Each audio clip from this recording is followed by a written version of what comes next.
Namaste. Today's title is The Reason You Are Alive and what that has to do with meaning and happiness. You have asked, why am I alive in one form or another?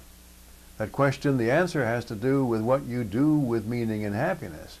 Everyone wonders at some point in their lives, perhaps at several points in their lives, why they are alive. What am I doing here on earth? Here is the answer as I see it in 3 words. Expression, animation, and manifestation.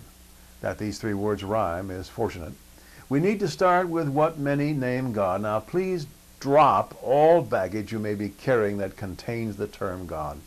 Let me give a working definition of God here that we might start fresh. God is a singularity, the singularity. It may be said that God is the universe, the whole of it, the entirety. As such, then, God cannot do anything but be everything. God cannot be in relationship to anything else because there is nothing else. But by terms that we humans understand, being the only means there can be no relationships. Without relationships, entities cannot define themselves. God cannot say, I am thus and you are such. In God's life, there is no such because there is no other. So we came into being through the mind of God. I believe it may be that there are other sentient beings in the universe wherein God may be found as well, but we are dealing with humans only in this video. What then is the reason we are alive? We are to be the expression, animation, and manifestation of God.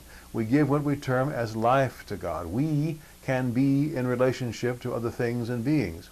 Without our expression, God would be silent, eternally silent. But we can sing and dance and speechify and paint and write and sculpt. We can do all manner of benign and malignant things to declare our aliveness. By doing so, we enliven God. Because we have the largest mental capacity of any beings we know, we can genuinely say that we have the greatest range of animation possible as well.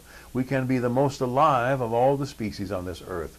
By that I mean we can be the most diversified in terms of liveliness of all else upon this planet.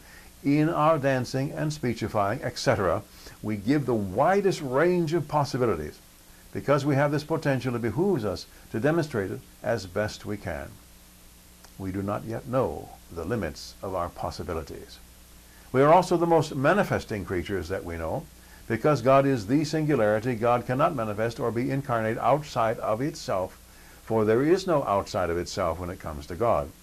But because we have the capacities of expression and animation, we can be the most manifesting creatures. We can make the most things and or experiences real, tangible, incarnate. And that is part of our job description, to make things and thoughts real. We can take the thoughts of God and make them appear within the singularity. Here are the reasons you're alive. Number 1, to be the expression of the singularity. Number 2, to be the animation of the singularity. Number 3, to be the manifestation of the singularity. Now what does that have to do with meaning and happiness? Your meaning and happiness. When you make constant and deep connection with the singularity, you plug into the singularity. You realize your place within the singularity. In that meld, you find the meaning of your life. Expression, animation, manifestation, all give you meaning. That meaning has a one-word expression, happiness. To know your meaning is to know happiness. You then show your happiness to yourself and others by expressing yourself, animating who you are by actions in the world, and by manifesting what the singularity is through your own life. There you have the whole package, meaning, happiness, purpose. You are alive to be what the singularity cannot. Get to it. May you and all sentient beings know happiness and the root of happiness. Namaste.